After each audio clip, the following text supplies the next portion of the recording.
Real maple syrup is good and it'll last forever. Well, no, you eat it and then it's gone. All right, you ready, Steve? Oh, he just pressed record. Oh.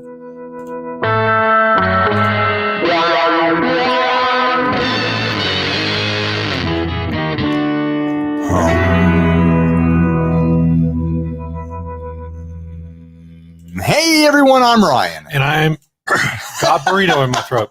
And I'm Steve, and this is 60 Cycle Hum, the guitar buying, selling, trading, modding, fixing, breaking, reviewing, playing, smashing, coming to you live on the internet on a Thursday night podcast. Thursday. Yeah, podcast night. Sounds real sexy. Oh, hey guys, what are you doing on a Thursday night? Podcasts in San Diego. Our first ad was not sent to us. I scalped this off of another Facebook group. How dare you? Christian Blandhole? I don't know. He posted it to Ugly Guitars, a group I'm in that you guys should all join. I thought you found this on Reverb. No, I remember you sending this to me. Well, I sent you the Reverb ad, but this person posted their own screen grabs to Ugly Guitars. Go join that group. Tag Christian in that group and say, hey, Ryan's talking about you. But this thing is bonkers. It's some sort of Mosrite type shape that has been completely mangled.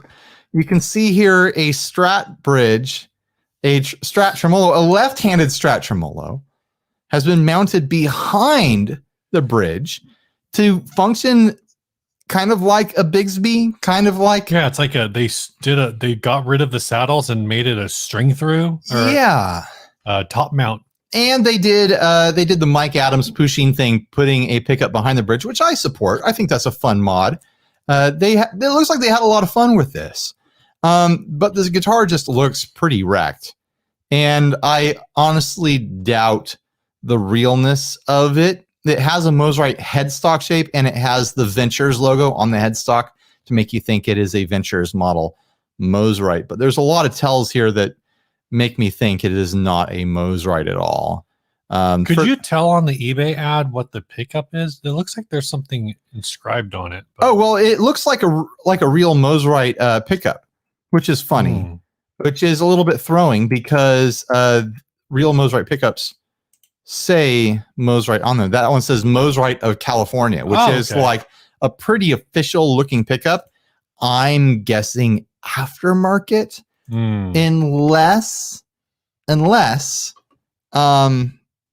this is an MIJ Mosrite. Something that threw me is this very plain neck plate, and as far as I know, the only ones that got that were the MIJs. But this nut is really way too sloppy and completely wrong for any Mosrite. Not to mention it has the truss rod cover, which I don't think any Mosrite ever had a truss rod cover. I think they were heel adjusters. A real Mosrite has a 0 fret and then a string guide instead of a nut like this. And this just looks mangled no matter what. So it's a little bit perplexing to me. I still think that this is some sort of faked AliExpress approximation of a Mosrite that this person dropped a real Mosrite pickup into. And also the fact that it has a humbucker in the neck with the pit guard cut really perfectly around it. I think that's a tell as well. Also, it's missing... I mean, it has what look like original knobs and then an added knob and switch for that behind the bridge pickup. But those are not at all the knobs that would come on any Mosrite. I've always thrown off by the whole bridge situation too, because I've never no, it's definitely the way that I've imagined Mosrites are cut out for their typical vibrato system wouldn't accommodate this. No. Well, they have kind of you think about it like being kind of like a hybrid between a Bigsby and a Teisco sort of tremolo is usually a giant metal plate that goes all the way around the bridge and forms like a tail piece. This bridge, you never would have seen that on an actual Mosrite. Are there springs underneath it, or is it like a Bigsby? Yeah, no. Oh, on the Mosrite trim? Yeah. No, it's like a Bigsby where the springs top loaded and there's no actual guts inside the guitar for a Mosrite.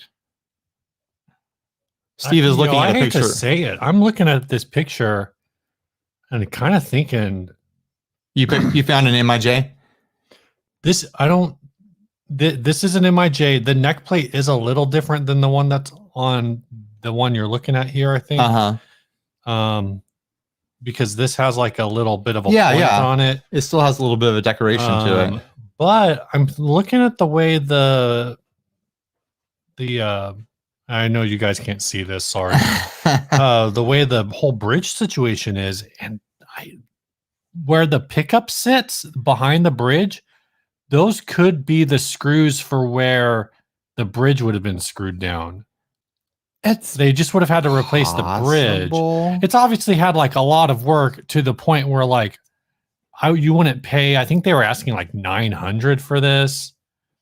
Miss me with that. No, I really doubt this is. There's so many bad clones out there that say ventures on the headstock and are being made in some sort of Chinese factory out there. I don't think this is real. I like the comment in the group, or in the chat, Mo's wrong. Mo's wrong. I don't think I got a screen grab of the price on this. It's like $900. Oh, did you find it? Yeah, it's a conversion price, so it's like something 900, 920, 923 US. I do have to admire the commitment to this modification, though. There is something really fun there. I even kind of like the left-handed tremolo concept. Oh, I think if this was like, I'm going to throw this out. I have very little interest in this at all. Yeah, right. But I'm going to throw out that if this was under $500, you would have at least tried it out. $500 local? If this was $500 local, you would have let your hands decide whether or not this is worth it. Yeah, I might have gone to check it out. You're right. That is a bad thought to have, but you're probably right. Just because it is so crazy, I might have had to go check it out. I'm wondering what the battery compartment is for. Is there an active circuit in here? There's a bunch. The normal configuration, I think, is a 3-knob. And there are additional knobs added on. So I'm thinking that there might be some kind of active EQ circuit. Well, there's one knob added on, and I assumed that was for that extra pickup. And the switch is to turn it on. But yeah, there might be something active going on here that we're not aware of. Maybe just that pickup behind the bridge is active, and it's active to make it louder. Maybe. Even louder. Maybe that strap bridge has piezos in it. No, because the strap bridge the strap bridge is nothing. I know. It's nothing. There's no saddles. There's right. no contact points. Stop saying dumb things on the internet, Ryan. That's my job, though. Yeah, so 923. I'm definitely taking a pass. No, it's way overpriced without being. Is this in a store, or does this guy just have like a lot of amps? Store. I'm getting a store vibe from the shot, but it could be a house. I don't know. And also, like $900. Look at all the freaking cracks. Yeah, this huge ass crack here. You can get an actual Japanese Mosrite for like $1,500. That's a hack, dude. Under $2,000. That's a hack. It's a huge ass crack. Huge ass crack. I keep missing it. There's a picture of the back. There it is. Well, there's these two cracks, and then the other picture you skip there. One of these cracks looks like it runs all the way up to the neck, or it's just the neck is running in the opposite direction. Yeah. No, you can see it. It's a little hard to tell from my angle. See my pen? I'm pointing. Yeah, pointing can't see what I'm I pointing think my mouse is on. You see, it displays there. Oh, there we go. People can see me pointing there. If they could even, if there's we need enough a green pixels. screen back here Oh that just shows whatever you put on here, and then we can point. I think that's too much information for a rig to handle here. Yeah, this guitar has seen serious abuse. Honestly, $500 that you pitched earlier is too much unless they can prove to me like, oh no, this is an actual Mosrite. It's just gone through some changes. Because in that case, I might go 500 just for the neck, and be like, well, I can try to salvage the rest. But as it is right now, I'd be going to check it out in person, and I'd be like, if I liked it at all, I'd be like, let me know if you don't get any offers, and I've got 350 that I'll come back and get it for. You know, that's kind of how I feel about it. But anyways, or just don't buy one of those. Go buy a Hallmark. Hallmark makes a great Mosrite. What, $1,000? Yeah, they're 900. They're I think they're just north of $1,100, and then you got to factor in shipping and tax and stuff like that. So out the door, they're probably like a $1,300 guitar. There you go, $1,300. Brand spanking new, come in cool colors. They play great. Hallmarks are pretty much the best. Like brand new factory production Mosrite out there. Yeah, I've got the swept wing back there, but they make like a Mosrite style body too, and a few others. This is a real thoroughbred horse. It's dead though. Thanks, MJD Bruyan. Yeah, that's a fun joke. Oh my gosh. So what's new, Steve? You got anything new to talk about? We are in the process of completely tearing my house apart. Why? What'd you do? Organizing. Basically, the downstairs closet. I thought you lost your keys or something. Downstairs closet where I had all my guitars has been exposed. Uh-oh. We're actually trying to clear out that closet so I can put more guitars in there. But we're moving the computer down there, and so I keep telling myself I'm going to sell stuff. Mm-hmm. But the problem is every time I'm like, oh, I should go take pictures of all of the things that are in my outside storage that I can sell or just give away or whatever. I'm like, oh yeah, it's winter now. Yeah, it's dark. So I can't do that. Yeah, I put my custom amp up on Facebook Marketplace on Craigslist. It's been on offer up for like a year. Oh, I forgot you had that thing. One hit wonder.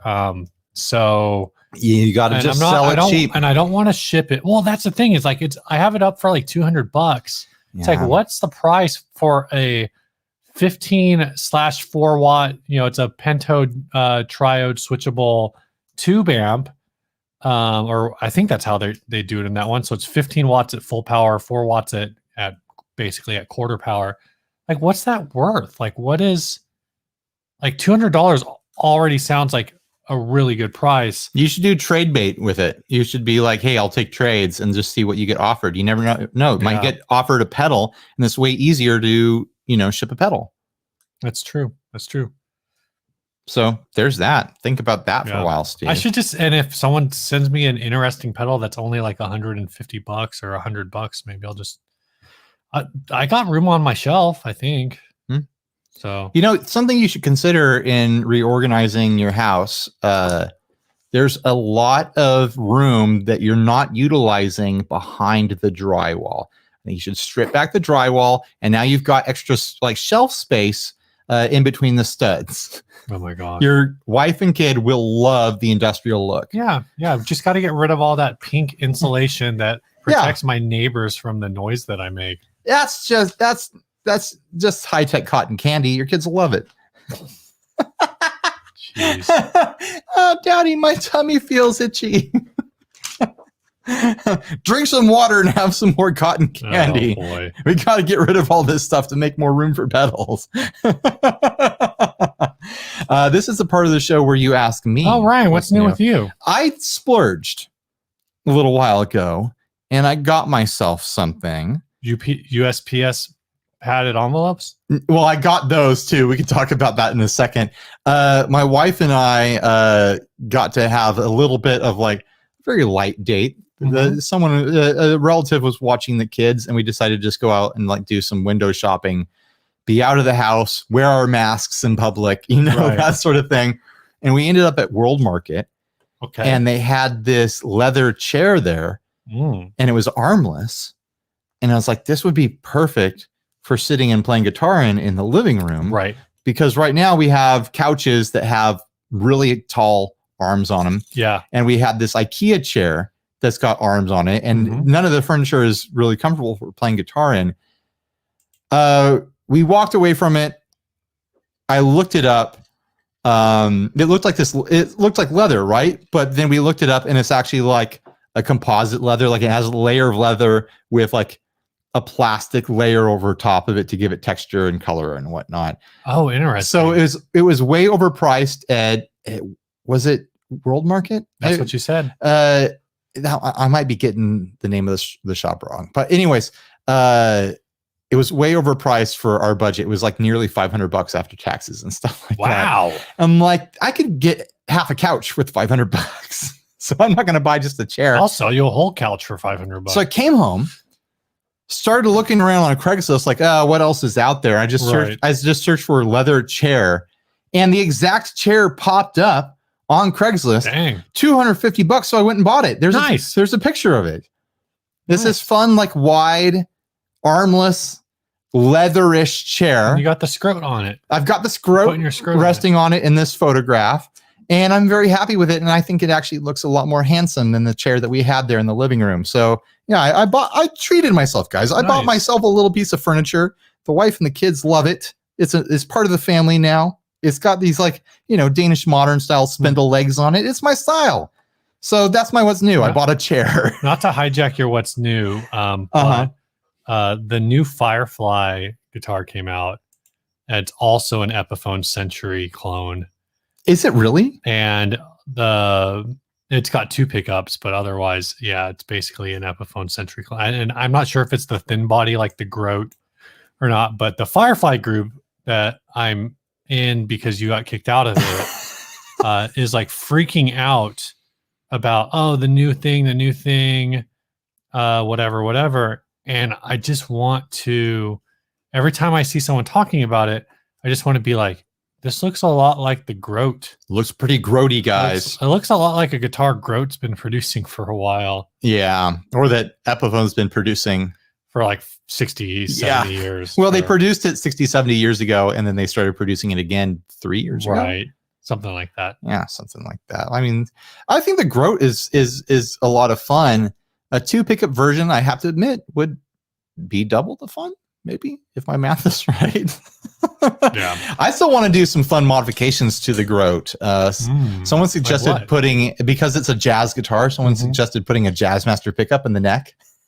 Oh, I thought you were going to put a Jazzmaster bridge and trem on it. Well, when you think about it, it's not impossible. It's not impossible. It's not impossible. The mailers. You mentioned the mailers. Oh, yeah. So I've been trying to order more padded United Postal Service. United States Postal Service mailers, the priority flat rate shipping mailers, forever. Months now. I like once a month I order like more of them. Like send them to me. Just send them to me so I can sell pedals. Steve heard my plight. I think you went to your office and used your office account to order some? No, I did it from my personal account and just changed the shipping address. Steve did it from his personal account, and they were sent to me lickety split. And so I got this box of what, like 30 of them? Should have been 60. 60 of them, which means now I have an extra lot of them. This gigantic box that happened to be nearly halfway full of these mailers. Yeah. Literally a couple days later, my one of my orders showed up. So now I have over 100 of these things. But if you're using the Pennington method and 3 at a time, you're at 30 pedals and you're done. Well, I'm honestly thinking about using them as bubble wrap to pack guitars now. There you go. Double layer that. I've probably made 3 orders over the past couple months. Are there going to be 2 more orders showing up? I have no idea. Ah, man. Did you send them here, or did you try to send those to 60 Cycle Hum in the post office? No, I sent them here. 60 Cycle Hum Avenue Street? What does it mean? Okay, a little bit of sneak preview. Just a second here. Sneak preview. Oh, this is the packet. So I thought we talked. Did we not talk about? We have not talked about this. I've been working something out with Boss. That's Boss. Basically, I pitched to Boss. Hey, well, they asked me like, hey, Ryan, are there like any fun concept videos you want to do with Boss pedals? I was like, I don't know. We could do anything. Like I could look. This is a crazy idea. Like I could compare all the Boss delay pedals, and they're like, okay.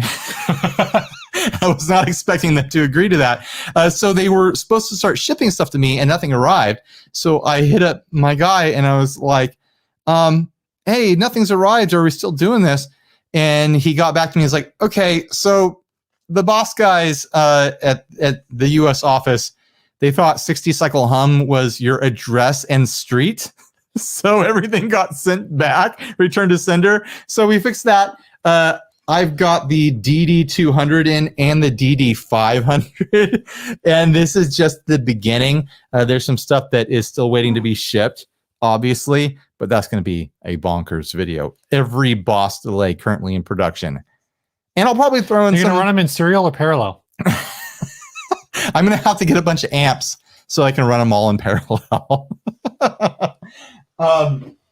So yeah, I'm looking forward to that. It's going to be really bonkers. And I think I'm going to throw in a few Boss delays that are not in production that I have around here still, just to make it extra crazy. You need to do a head-to-head, the DD3 versus the DD3T. I'll do it. I've got two DD3s here. I dare you to do it. Fine, I'll do it. You have two DD3s? Yeah. And I've got a DD6, I think. Ultimate DD3 shootout. DD3 versus DD3. It's a DD6. Can you use two DD3s to make a DD6? Find out today on 60 Cycle Hum. Stereo DD3. One of the DD3s is broken. It only does one repeat. And I can't figure out why. That's weird. It's a really weird way for a pedal to be broken, like something shorted out on the pot for the repeats or something like that. And I've cracked it open to look at it like, oh, could I work on this? I'm like, no, I can't work on this. It's an older one. It's not like it's micro SMD, but it's still like, man, that's tight. I know my soldering skills. I'm going to ruin this. Right. I should take it with me next time I visit a repair person or a pedal person. Like I should gift it to one of the pedal builders in our lives and be like, fix this, then give it away. There you go. Yeah. There you go. Yeah. Sponsors? Yeah, this first sponsor for the show we would like to thank for sponsoring the show is Big Ear. There it is. Pedals. Grant and Karen. Actually, I saw making a whole bunch of Albies. Yep. The multi-effect, curated multi-effect. It's the curated multi-effect. There you go. The Albie is an 8/16 mode pedal because you got 8 modes, right? You've got 8 modes, and then you've got the 8 Neil modes, ultra Neil modes, ultra super Neil modes that you can do either as something that you ramp in and out, or that you hard select and go back and forth between. Yeah. If you're like me and you want to dial in a bunch of modulated effects all at once, but you don't want to take the time to really like tweak a bunch of knobs.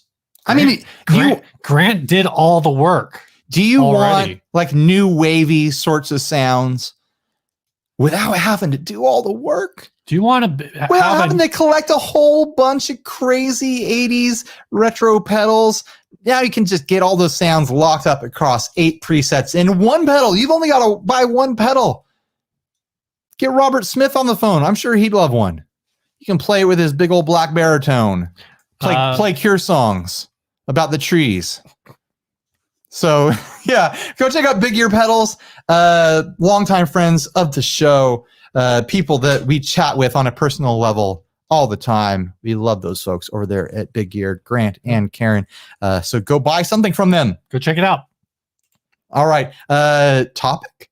Yeah. Did you pick any topics? I haven't looked through these at all. That's a good question. I did not pick a topic, but there was a topic in there that I thought would be fun, asking us about beard grooming. Really? Yeah, you want to talk about your beard routine? Sure, I guess. Because I literally don't have a topic figured out right now. Unless you can find another one quickly. Beard grooming, do any in particular? Well, obviously do something. I actually trimmed my beard last night. I trimmed my neck last week, I think. It's already starting to get a little scruffy down there, but I let it grow for a while. How long do you let your neck grow before you trim it? I don't have a time. It's just when it starts bugging me. And when it bugs you. So I actually, when I did everything else yesterday, I did that as well. I trimmed everything back down. I had to make it go with the haircut because it kind of looked like business in the top, homeless in the bottom. Instead of, it's like it was a little. It just didn't fit. Also, so actually, it's funny because one of the reasons I trim my beard is because my mask would push it back. And so it was just kind of uncomfortable. And then at the end of the day, I take it off and my beard's it's like hat hair, but it's a beard. So I trimmed it and now my beard pretty much all fits inside my mask. But when I talk, the bottom of my beard, it catches in the bottom of the mask and like pulls it down. So it's actually more annoying now. Yeah. I trim up my neck when I trim the rest. And then I just let it kind of grow out a little bit natural. But when I'm getting too bushy here, too long in my mustache and it's getting in my mouth and stuff like that, then I just do the neck at the same time because I'm making a mess in the bathroom. I might as well do the whole thing. One thing I will say for general beardness, we should have done this when we had the Manscaped sponsorship. No, that's how to shave your pubes. I know that's for your pubes. That's for down there. That's not for up here. That's just here. That's disgusting. Yeah, that's why you need Manscaped because you don't want to use the same. Steve, you don't want to use your face. They're not sponsoring us anymore. Don't do any favors for them. Use code 60cyclehum at checkout. You know who is sponsoring us now? Joe Bonamassa. We'll get to that in a second. That'll be a topic. We'll read that. Wait, is that a topic tonight or a topic next episode? We can save it for next episode. Okay. That'll be the teaser. We'll do it next episode. So one thing I was going to say is there's not necessarily a tried and true method, because I know you mentioned something about the way that you shape your beard. I actually I think it's key to understand how your head is shaped, how your face is shaped, because the way I usually do mine now, and I actually got this from Christina, our hairdresser friend who still cuts my hair. She was venturing into beards because her husband's beard game is so weak that she wanted to learn how to groom beards. How embarrassing. To make his beard better. And his beard does look better now because if you want a better beard, you need better beard butter. Yeah. But so for my face, I basically trim my beard so it looks good head on. So I go thin on the sides and longer like in the front. So it's like goatee-ish, but not so drastic that it looks like a goatee. Right. I actually don't do any formal shaping of my beard. I kind of just do the same length all over. I actually need to get a new trimmer because I've been using the big trimmer, and we only have so many attachments for that. The old trimmer went dead on me.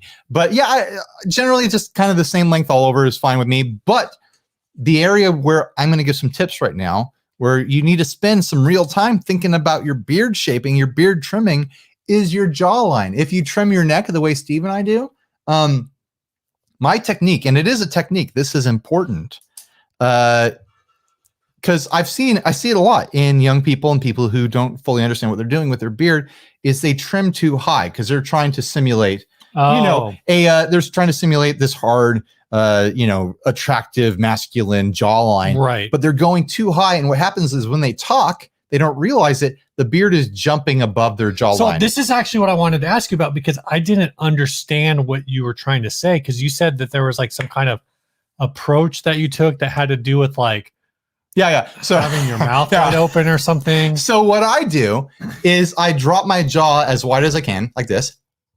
Okay. And then I touch where my jaw was on my neck, and you can see it's pretty far down there now. That is where you trim to. So, I think I go a little higher, but I definitely, I'm not on the jaw for sure. Yeah, you don't want to have your jaw dropping below your beard, because then it's like showing all your cards. It's showing what you got. You want to hide that pathetic chin that you're hiding underneath your beard. So guys out there, do that trick. It'll make your beard look better with better beard butter. If it's patchy, if you got a patchy, so do you use anything else? Do you use any kind of like? No, I shampoo my beard when I shampoo my hair. I wash That's what it. I do. I'm a fairly oily person, and you can quote me on that. Yeah, we can tell. You look oily right now. I feel oily right now. I don't need any sort of conditioners, even in my head hair. Like I don't need conditioner. I don't need anything like that. I can shampoo my hair every day, and it doesn't ever dry out because I'm just an oil slick over here. I'm just a grease stain on the world. I've purchased beard oil. I make my own beard oil, but I use coconut oil as a base. So that's kind of weird because it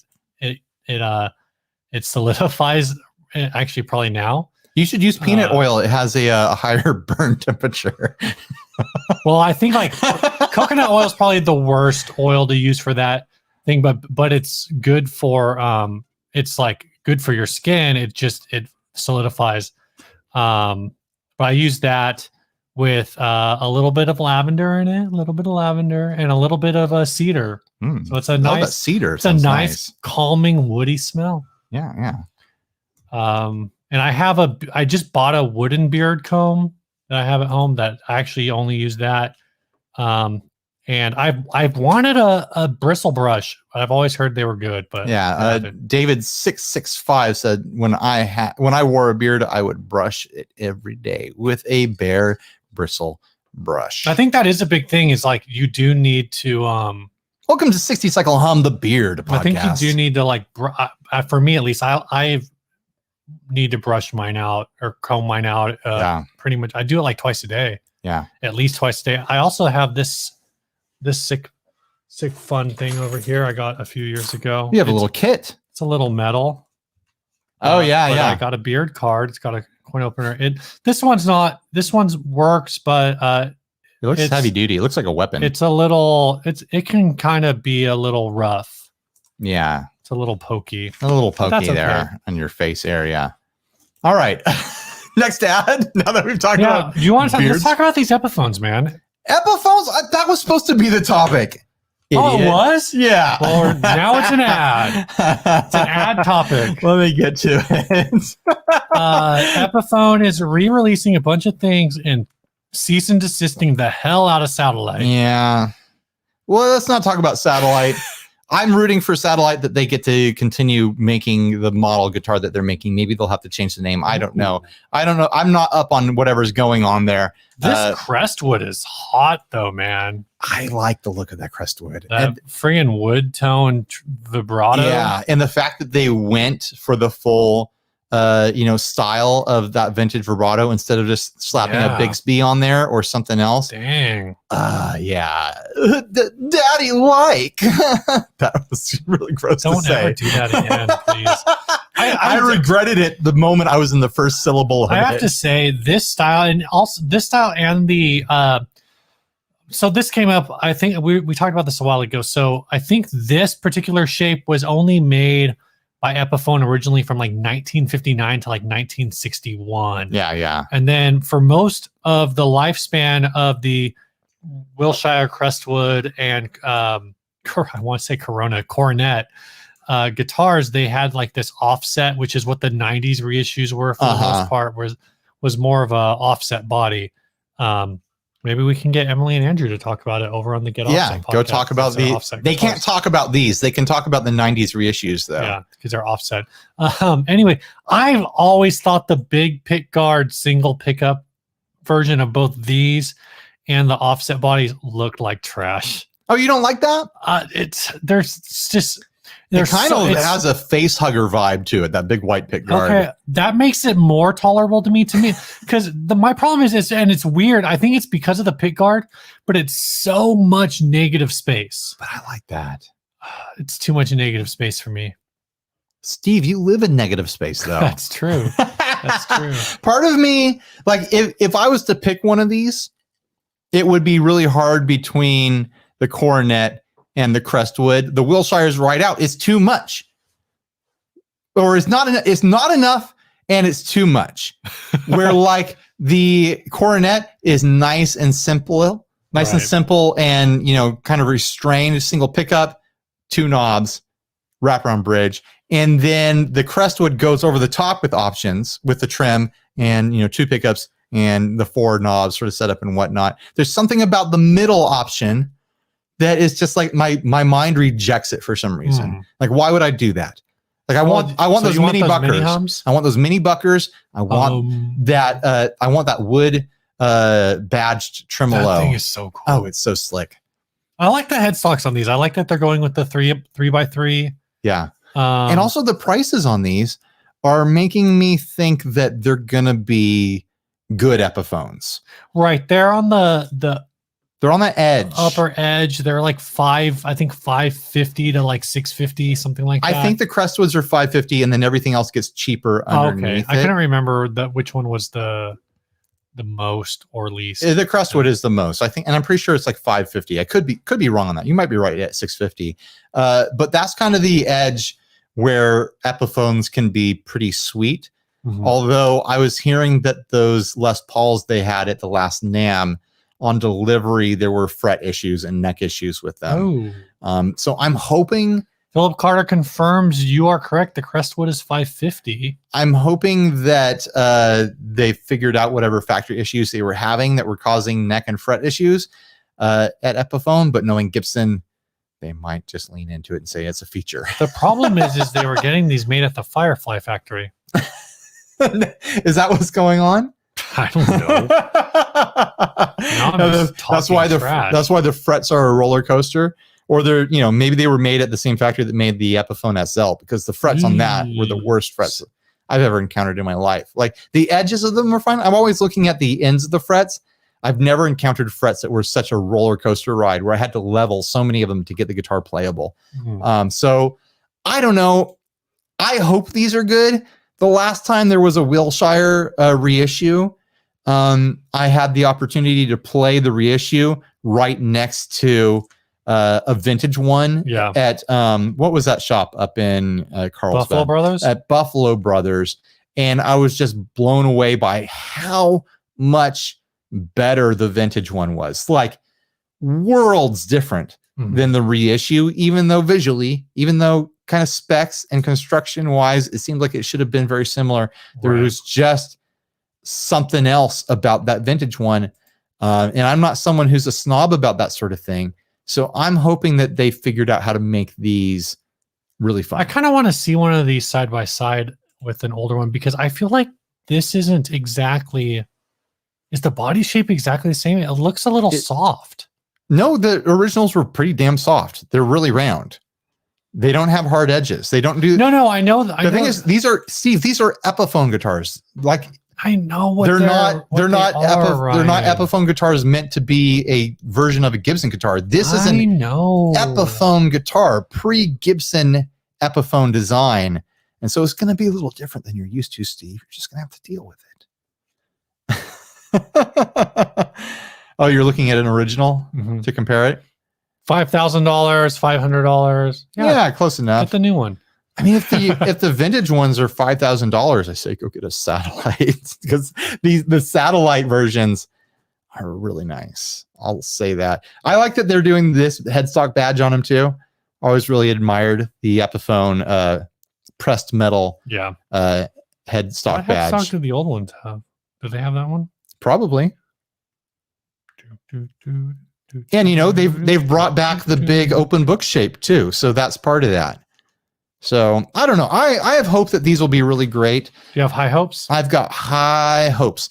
I don't think I'm apple pie in the sky hopes. I don't think I'm motivated enough to get one to cover it. Just tell Epiphone to send you one for free. Yeah, because that happens. Epiphone and Gibson are one of the brands that are nearly impossible to get in contact with as an influencer. You just gotta call Joe Bonamassa. Well, apparently he wants to work with us, or at least his PR team does. No, it's not even his PR. It's not even his PR team. We got a fun email today. We're going to talk about it on next week's episode. Yep. So there's a little clickbait for you. Stay tuned for that. Yeah. I guess we could have jumped into the next ad here. I didn't have to take that away, did I? No, we have a sponsor spot. Now. Another sponsor spot. Yeah, right here. Ryan, there's another sponsor spot right here. I don't know. Do you have anything else to say about the new Epiphones? It would have been nice if we would have done a little research and talked about specs, probably. But instead, we're going to talk about Chase Bliss Audio done research .com. Chase Bliss update. on this day in November, whatever this date happens to be, Chase Bliss news in the news. Don't worry, they're making more. Oh, Bliss Factory. More Bliss Factories are coming down the pipeline. Somebody listed one on Gear Talk Classifieds for $1,000. Guys, just wait like a couple months or 3 months or 4 months. I don't know. Yeah. But just wait. Just wait. There's going to be more. Here's the thing, guys. Here's the thing. We know that you're buying them to flip them. We know that happens. When you buy them and you flip them before they even show up, like you're putting up pictures of, that came off the website. You don't even have your own picture. That's not even legal. You're just telling the world that you're an asshole. That's the reality. This is an official Chase Bliss sponsorship right now. They didn't give us a script. That's what I'm saying. I'm saying you're an asshole. Deal with it. But anyways, to deal with the fact that everyone's so upset about all these scalpers taking advantage of this limited run, it sounds like Joel's going to have a bunch more made. Yeah. So those of you who bought it to scalp it, screw you, apparently. And everyone who actually wants one, hold tight. It sounds like there's going to be more on the market eventually here. It sounds like they're pretty cool. I was getting a kick out of reading posts from people who got theirs and hadn't had prior experience with fuzz factories, and were like, I don't know what I'm doing wrong here. On certain settings, it just makes this high-pitched whine, and I don't know what's going on. And all the comments replying to those people like, it's a fuzz factory. That's what they do. I'm so glad it does that. So what's funny is I've also seen, and this is a thing, actually we could have talked about at any point, but we'll talk about it now, I guess. First of all, go to chaseblissaudio.com, Digital Brain, Analog Heart, Chase Bliss Audio. Yeah. Friggin' fantastic. Go support them because they support the entertainment that you love on 60 Cycle Hum. So I have seen similar comments. I've seen people saying, I got the Bliss Factory and I can't find a single usable sound in this pedal. And half the comments are like, if you can't find a single usable sound in a Chase Bliss pedal, just quit guitar. And the other half were like, yeah, it's a fuzz factory. Yeah, it's all unusable sounds. That's what's so usable about it. That being said, like, I was listening. I posted this on, I pretty much run our Twitter now. I don't know why I'm trying to bring it back, but I am. Let it die, Steve. And we are going to be the new draw to Twitter in 2021. Trump is out. 60 Cycle Hum is in. We're going to be the main draw. There will be no 60 Cycle Hum parlor, by the way. That place is a freaking cesspool. Steve signed up. He checked it out. He knows.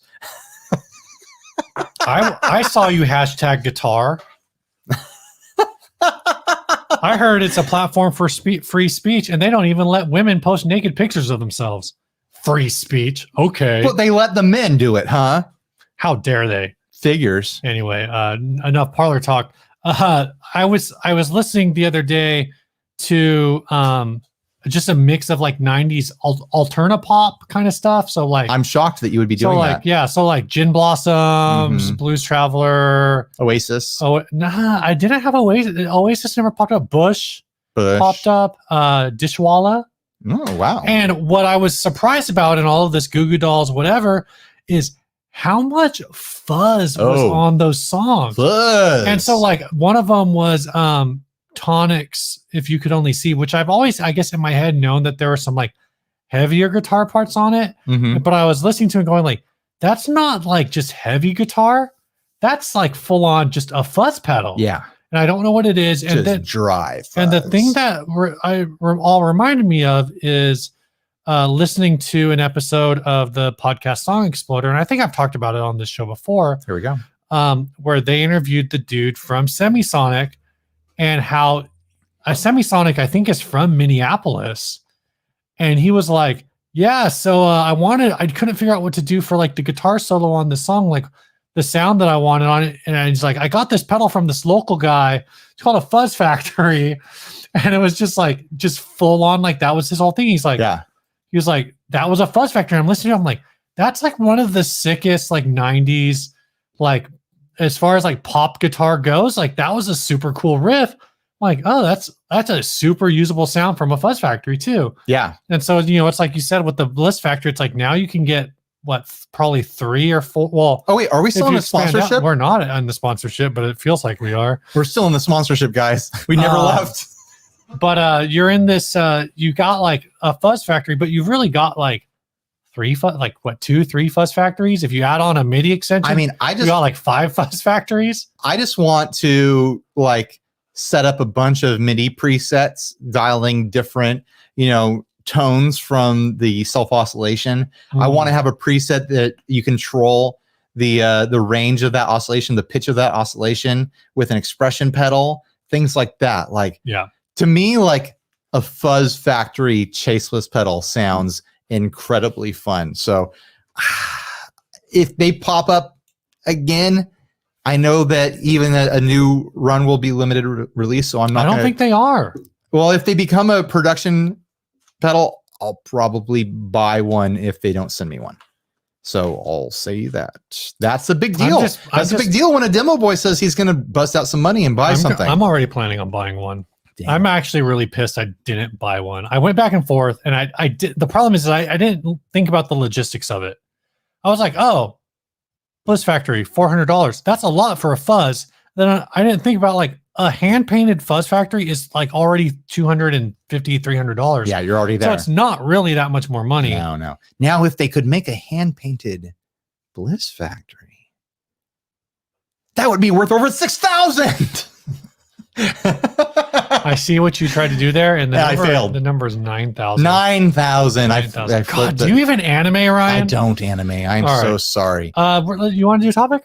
Yeah. Well, the next topic is an album, and it happens to be Joe's Garage by the one, the only Frank Zappa. This is the worst blackface I've ever seen, which is almost makes it like redeemable blackface. I mean, I think Frank Zappa clearly, like listening to this album, I think we've discovered that he's someone who flirts with the problematic and knows that it's problematic. I think there's a lot of heavy sarcasm there in pushing the borders of taste and decency. I feel like I know more about him as a public figure than I was familiar with his music, and just knowing how outspoken he is about censorship and things like that, and the arts and whatnot. Yeah. So there's probably definitely a message there with his blackface on the cover. I'll just so somebody said like it's never redeemable, and I agree. Like what I'm saying is like this is so bad, I actually had to look it up to figure out whether or not this was supposed to be blackface. Well, and it is. We're talking about an album here. It's a concept album that is very long, by the way. Isn't this thing like 2 hours? It's almost 2 hours long. I do not know why we I kind of know why we did it, but we were talking about doing a Zappa album because I'd never listened to one all the way through. And I've got interest in checking out the documentary on Zappa that Alex Winter is putting together. I keep seeing him promote that on social media. So I thought it would be fun to check out a Zappa album. I had no idea it would be a 2 hour long commitment, and I'd end up listening to a concept album about a man becoming a rock star and then turning into a robosexual. Something like that. He becomes sexually involved with appliances, is what goes on in this album. It's really so I'm of two parts here. One, it starts out a little. And by the way, I just want to say that I am not for blackface. I don't want to gloss over that, make it sound like I'm fine with blackface as a creative decision. I think that's should be off topic. So, I mean, that should be off limits culturally. I mean, there is a song called "Greasy." It's not really about that kind of there greasy, could be probably an argument from fans of Zappa that this isn't true blackface, and it's a reference to being we've talked about this, greased up and lubricated for robot sex. Is it so? It's supposed to be oil, because some of the commenters are saying it's oil face. Maybe I'm not even gonna try to figure all that out right now. Let's talk about the music on the album. So first of all, this is a rock opera, which makes a lot of sense when you listen to it. What am I kind of went off and on this. At first, there were like elements of it that just made me think of like something that would be on Pee-wee's Playhouse. It has some moments that are very cartoony. And then I realized that the central scrutinizer, which is Frank Zappa's voice, actually just sounds like a Mike Judge Beavis and Butthead character. Yeah, I can get that. On. Like, hello, this is the central scrutinizer. I need TV for my bunghole. Like, I was just waiting for it. Yeah. I kind of wish those tracks weren't hard baked into the songs. I wish they were like in between tracks. So you could skip them? But, whatever. They do drive the album as a concept. And it's not like... otherwise the songs don't make any sense. It's not like any of these songs are radio songs, so it's not like it matters that they're hard baked in. It's not like, oh man, how are we going to cut around? You don't think Cyborg is a radio hit waiting to happen? I think the most radio ready song on the album is Why Does It Burn When I Pee? Not Fembot in a wet t-shirt? No. What about Cruise Slut? Oh my gosh, jeez. Oh man, this album goes places. Unlike a Telefunken U47, this Lewitt microphone does not look like a penis. No, did you Google that microphone? Yeah, of course I did. Yeah, and here's the thing. I mean, it looks like a Neumann or everything else. Yeah, it's a round, elongated, cylindrical shape. I could see how it could be interpreted as phallic. I'm not going to contest that. I mean, personally, I've got an SM57 over here. I think one of the issues is this does the thing that like other rock operas of the three that I've now listened to, in the trilogy of rock operas. No, they're not a trilogy because they're not related. But they kind of do this thing where it's like there's no set genre. It's just all over the place. Right. All of the vocals are, just all over the map as well. Like they're just exaggerations. Right. They're stage voices. There's a lot of it where it's like a spoken word art thing happening. I kind of want to see, like, I feel like this also sounds perverted, but I kind of want to see what the movie version of this is, because I imagine I do not want to watch this movie. It's like Fast Times meets Almost Famous meets Futurama. Right. Like the back half of this album, I'm like, once he like ends up at the I was getting like, once he starts going to church, I'm like, this is just a really long Futurama episode. this would be animated, and it would be in the style of heavy metal. Have you ever watched heavy metal? It's been a really long time. Like that 80s, late 70s. It's like the comic book art, rotoscoped style kind of art set in a desert wasteland. Yeah. Large-breasted women, handling giant battle axes and laser guns and things like that. Like this album fits in that time, in that cultural aesthetic. Yeah. It's kind of one of my thoughts while listening to it is, when a performer, an artist, whoever, a comedian, has a set of jokes, has a type of humor that is meant to be sarcastic and critical of the subject matter. But then the unfortunate thing that happens is that a certain segment of the audience that's listening to it doesn't take it as sarcastic. They take it as embracing the thing that is being lampooned. Fight for your right. Yeah. I think there's a lot that goes on around Zappa's music, around this album, because my experience on being, on the internet and in guitar culture and stuff like that, and being around musicians, is to experience the type of person. Hold on. You've been on the internet? I have. I've got AOL. I got a disc in the mail. So anyways, there's a type of person who references elements of this in a non-sarcastic, non-critical way of drug, sex, and rock and roll culture. And it's like, oh, hell yeah, man. Oh yeah, wet t-shirt contest. Hell yeah. Oh, my dick is like a big microphone. Yeah. It would have been funny if he would have just he actually sang about like a little drum mic and people just didn't get the joke. But like that element of it is gross to me, because I got the vibe from listening to this, like, this is an indictment. This is a criticism of a culture gone extravagant and over the top with sexuality and drugs and rock and roll, but also at the same time an indictment on censorship and things like that. Right. But I took it more as the censorship part, where it's like it was singing about the things that everyone who's afraid of it thinks it is. Right. But also like the wet t-shirt contest song. Like I don't know if you're old enough to remember this, but wet t-shirts were like a huge cultural thing. Right. When I was a kid, like it was like, oh my gosh, there's going to be wet t-shirt contests. We've got to go. It's like Weekend at Bernie's vibe. Like, oh, we got to go down to the bar. There's going to be a wet t-shirt. There's going to do mud wrestling. Like all that kind of like edge of strip club, but you can do it in regular bar sort of stuff in that time. And his song felt like a criticism of that culture, not a celebration of it.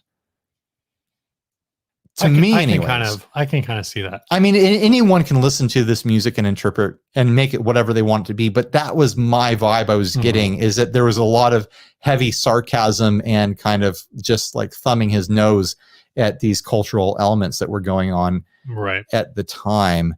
Another thought I was having is that, honestly, kind of the big criticisms, the big stabs at music critics about at like music industry and things like that. I'm like, Frank Zappa, rest in peace, if he was still alive today, he would be, a regular on the subreddit, I'm 14 and this is deep. Have you ever been there?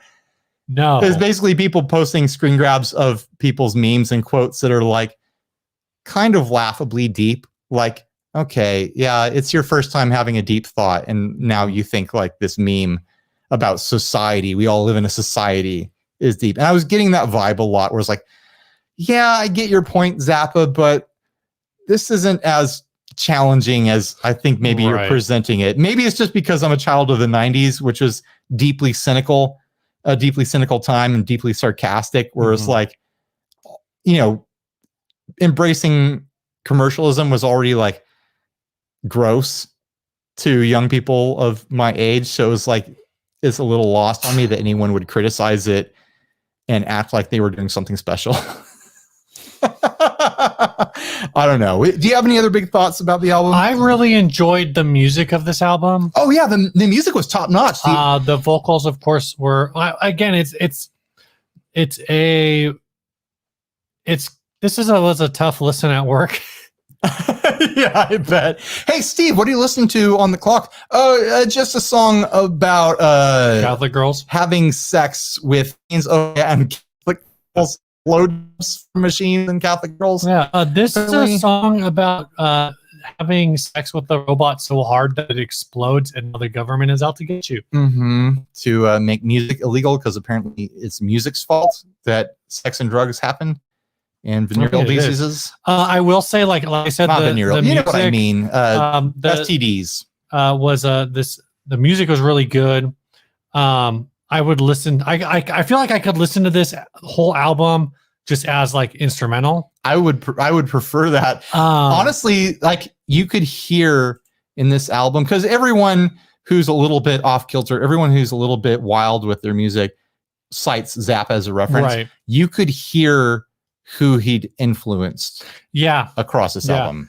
And then one of the things that I was reading about that was interesting is I think it's the song that people keep referencing in here, which is Watermelon in the Hay, was the only it's the only, I don't fully understand it. I was trying to read about it, but it's like the only guitar solo on the album. Like all of the other guitar solos used a technique called xenochronicity, or I think is what it's called. Xenochronicity, something like that, Mhm. where basically all of the other guitar solos were taken from his live albums and overdubbed onto this Oh, album. interesting. But Watermelon in the Hay, I think it's Watermelon in the Hay was like all brand new in the studio. Gotcha. So that song is really cool. Actually, like I said, all of the songs and all of the guitar work. I actually, we listened to Captain Beefheart a few months ago. And so I was actually expecting this to be something more along those lines.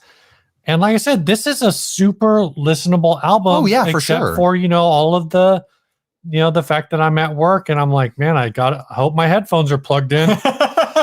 Otherwise I won't have a job. The musicality of it was top notch. There were times in it where I was like, the sounds going on here are dated and I can't tell if it's intentional to lampoon sounds of the time, like some of the heavy, like 80s synth wavy sorts of sounds that were happening throughout. Watermelon in Easter Hay, that's what it's called. Yeah. Watermelon. But I'm going back to artists that clearly are influenced by Zappa just from listening to this, like Danny Elfman, Steve Vai. Obviously, I'm pretty sure Steve Vai actually worked with Zappa, like being a tech or something like that. Or I vaguely remember reading an article where he was saying that he was transcribing this music for Zappa, like he would transcribe his solos or something like that. Oh, okay. Bands like Ween, Les Claypool, Primus and stuff like that. Yeah. Like you can hear very clearly the people that were influenced by this album, by Zappa in this album. And that's a trip. Like there was a song where it's like, man, I hear Danny Elfman being birthed out of this song right now. Facebook user says Steve Vai was part of Frank Zappa's band. That makes sense. And there was one song where it's like, man, this so maybe this has him on it. There was another song, let me find my note here. Oh, why do I get the feeling that On the Bus is making fun of Santana? Like it felt like the whole song, well, the way the guitar was being played and the tonality of it, and it wasn't fully like that Latin rhythm, right? But there was an edge of that there. I was like, is he celebrating or is he mocking Santana? I can't tell right now. Yeah, but it was kind of wild. I fully recommend people who want to hear really good music, like the instrumentation, to check out this album. For people who, I don't think there's a lot of reason for other people to listen to it. Like I wouldn't recommend, I wouldn't like have my wife listen to this and think she'd get anything out of it. I want to recommend this album to people who have ever wanted to have sex with one of those Honda robots.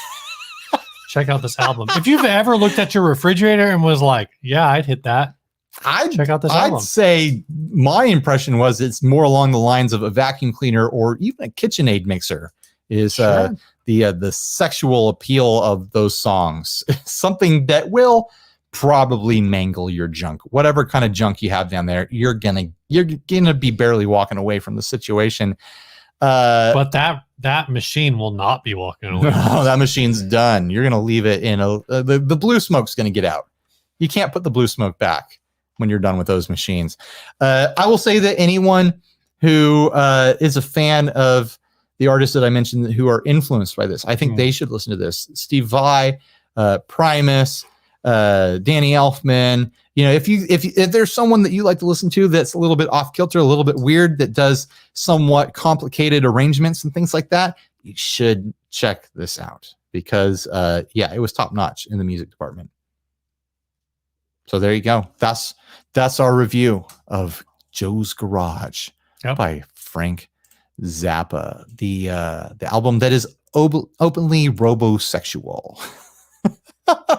All right, this is part of the show where we do a little housekeeping. So we're going to give a quick shout out at the $10 level, which is the inner circle level, to Josh Shaw and to Jake Andrews, who I think I saw Jake Andrews in the chat earlier tonight. Oh, so nice. Hello, Jake. If you're not in the chat anymore, hello, Jake. You'll see this later. I don't know why I did an accent for that, but it was fun.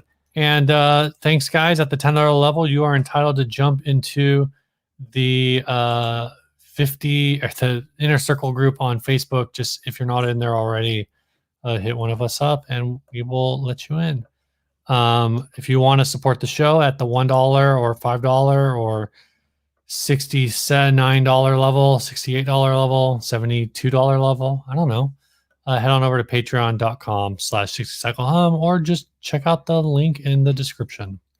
Support us at $420.69 a month, and we'll be your best friends.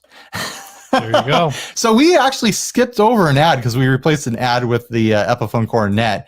But I think we should still do this bass. Well, we do have an ad left. We have 2 ads left. Are we going to do them both? No, let's just do one and then call it a night because we have a whole other podcast episode to do.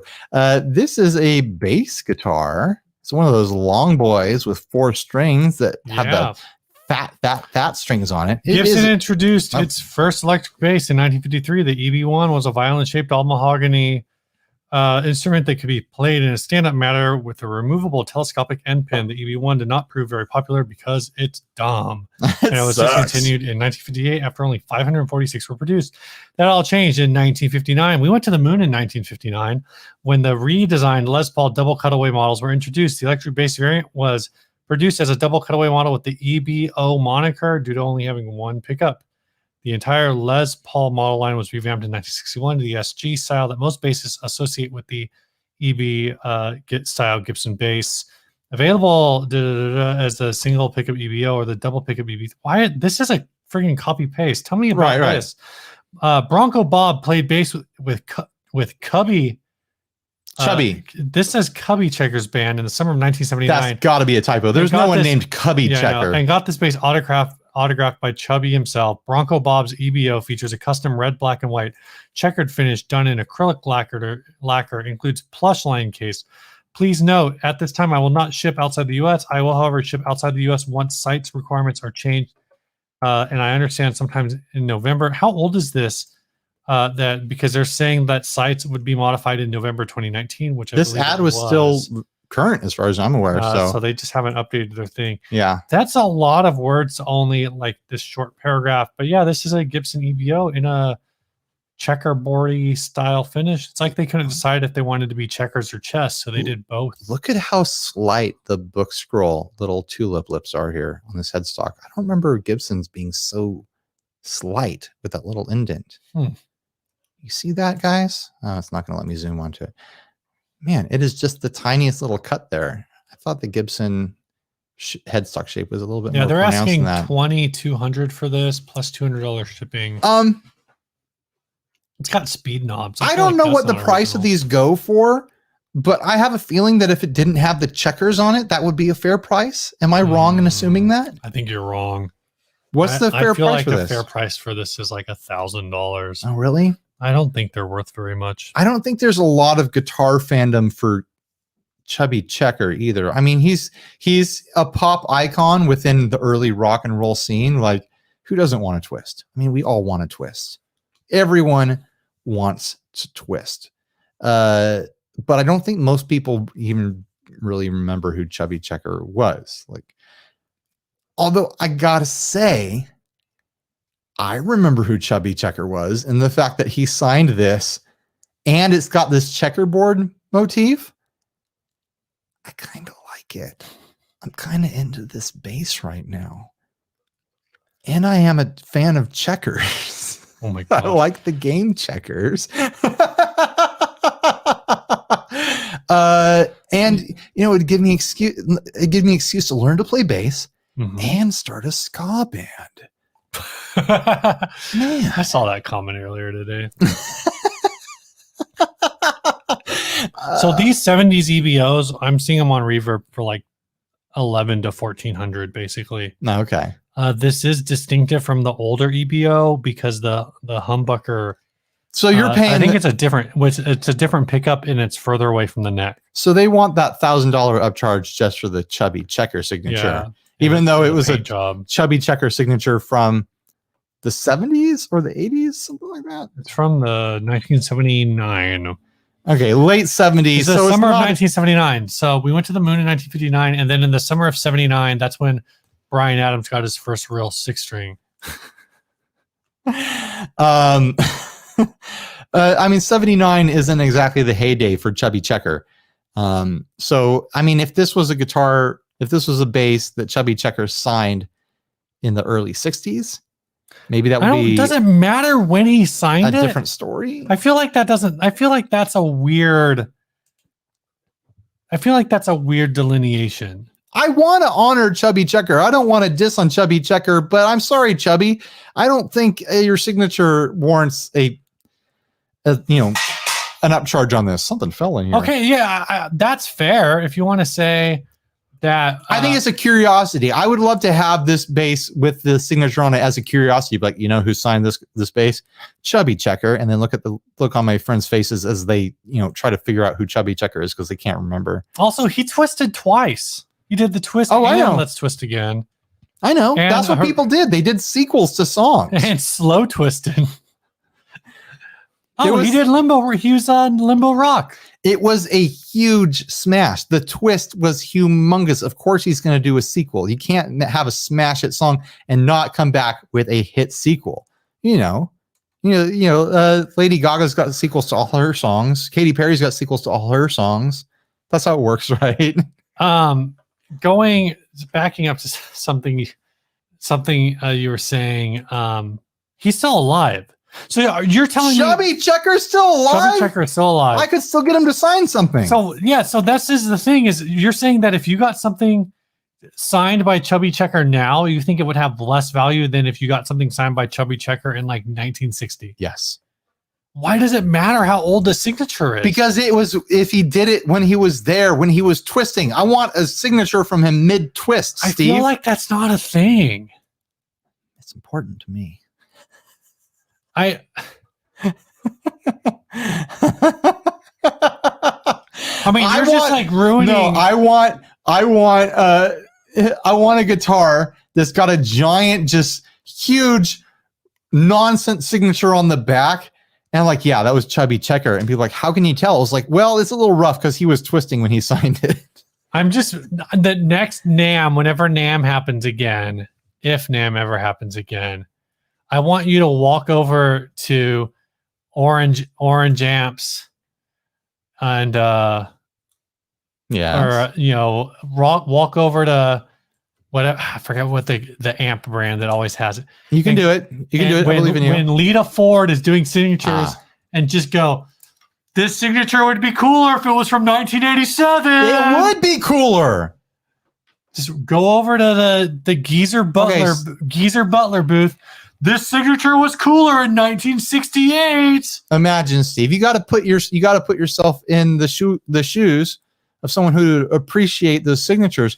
Do you want a Jimmy Eat World signature now, or do you want Jimmy Eat World from the peak of their career signing your thing? I understand. Do you want Jim Eat World himself to sign your Telecaster Deluxe just before they hit it big? And then you have that signature in your collection? Or do you want, I ran into Jim Eat World at the mall the other day and he signed my Starbucks cup. That's a different level. But that's a different object. You're telling me, you're telling me that Dick Dale. Yeah. You would rather, you got a Strat pick guard. And you go back on a time machine with your 2008 Strat pick guard. And you see Dick Dale and you're like, sign my Strat pick guard in 1963, 1961. Yeah, good year. Yeah. Versus you go to a Dick Dale concert at the Fender plant in 2008 with the same Strat pick guard and you're like, sign my pick guard. That you think the old one is legitimately cooler. Well, Steve. And then, hold on. And then you're like you go to sell it. Yeah. And you're like, well, I've got both of these. I'm selling the one that was signed in 2008 for $1,000, but the one that was signed in 1963, even though it's the same object, it's just an older signature. That one's $3,000. It's not because it's older; it's because it happened in the time when it was happening, man. And also, in one of your scenarios that you came up with, time travel is a factor, do not tell me you do not prefer the object that has time traveled with you. That is a historic object, Steve. The thing is you have broken the veil and smashed through the barrier of time with an object to have it signed. Do not tell me that it is the same value as the object you had signed in the present, Steve. Okay. We're going to break up right now.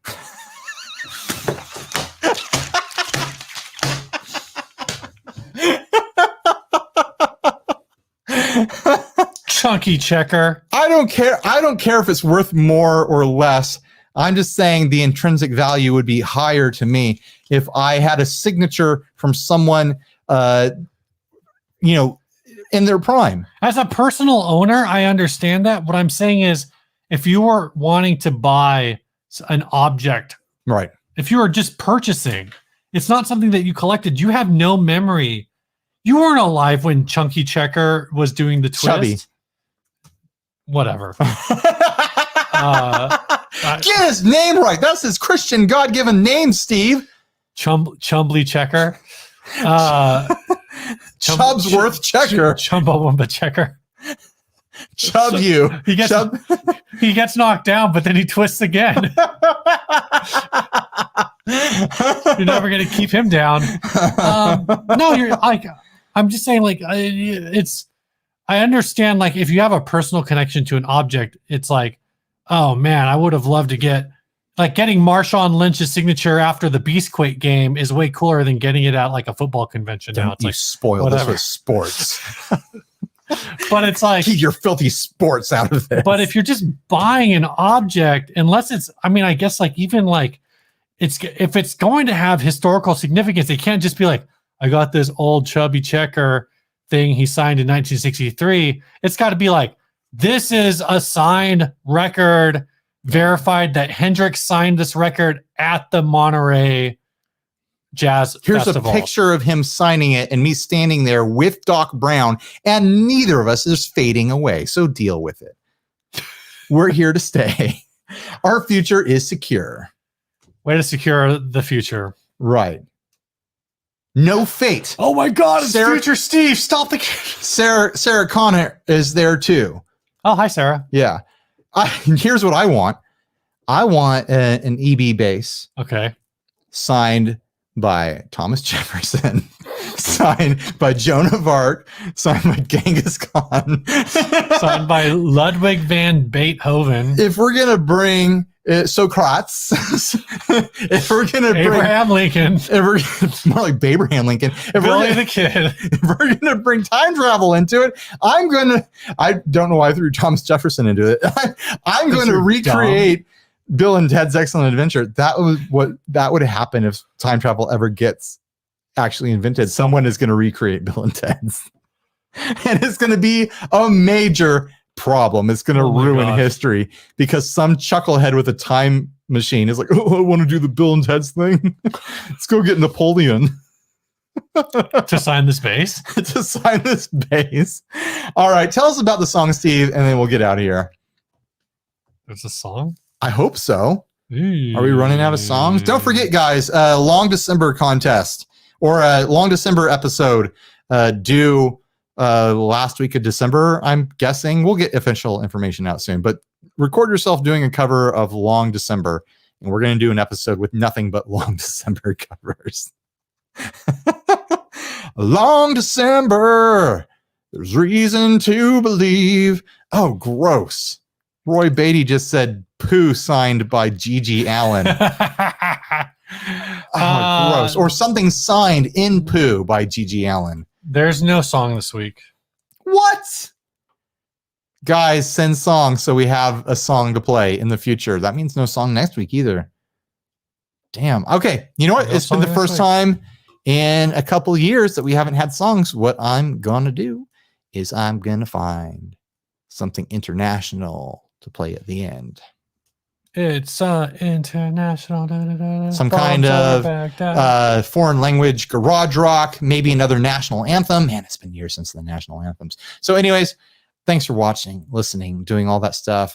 Please subscribe, go over to iTunes and leave us a review on iTunes if you're listening to the podcast. We haven't checked those in forever, but they do help the podcast. And you know what? I invite you to say absurd things in the reviews, like make fun of us, tell people not to listen to us, tell people that we're time travelers with nefarious intentions. And you know what? Stay grounded. Bye, everybody. See ya. Wouldn't want to be just kidding. I think you have a wonderful life, and I wouldn't want to be